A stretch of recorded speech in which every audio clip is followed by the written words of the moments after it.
इसको समझ लेना, जान लेना एक बहुत बड़ी बात है, क्योंकि जब आप ध्यान में बैठते हैं तो आपका जो दिमाग है वो 3 काम करता है। नाम भी जपता है, इधर उधर भी जाता है, फिर वापस आता है, फिर सोचता है, फिर लग जाता है। तो अगर आप ध्यान में 20 मिनट बैठते हैं, आधा घंटा बैठते हैं, तो ध्यान तो आपका आधा मिनट भी नहीं लगता, इधर उधर भागता है।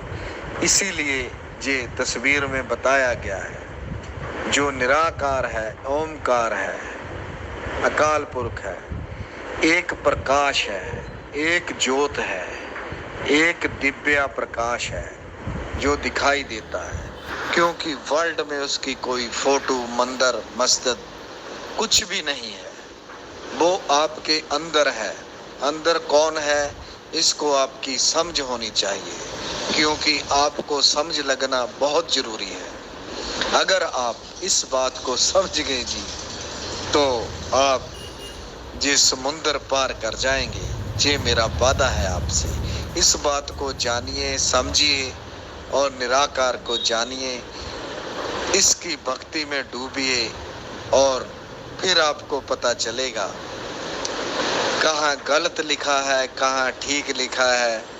तो वेदों का, रामायणों का, जो गीता का, दुर्गा स्तुति का, जो कुछ भी पढ़ते हैं, ओम जय जगदीश हरे, इस सब की आपको समझ लगेगी जगदीश हरे किसको कहते हैं। यही बात जी एक समझने की है।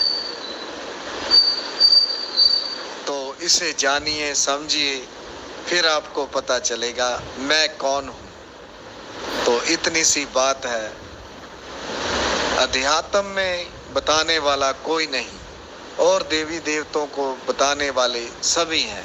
इस बात को आप जानिए, क्योंकि अध्यात्म की कोई किताब भी नहीं लिखी हुई। इन ग्रंथों में से ही समझना पड़ता है और आंखों वालों को दिखता है, समझ वालों को फिर जहाँ लिखा होता है वो समझ भी लग जाता है। आप इस बात पे ध्यान दीजिए। तो अपने जो आगे करना है उसके बारे में हमसे पूछिए, तो हम आपको बताएंगे। इधर उधर की बातें नहीं, क्योंकि जो YouTube में आप देखते हैं, करते हैं, वो लोगों का इधर उधर से पकड़ कर बताते हैं। क्योंकि जब आपको अपना प्रैक्टिकली ध्यान ज्ञान होगा तो उसकी बात एक अलग होगी। क्योंकि यूट्यूबरों के पास मेरी भी बातें बहुत होती हैं, इनसे किसी के पास कोई जवाब नहीं है। जवाब तब होता है जब हम प्रैक्टिकली हम उस ध्यान में उतरते हैं, फिर हमें पता चलता है इसकी गहराई कितनी है। तो आप इसको जानिए, समझिए, पहचानिए। प्रणाम जी।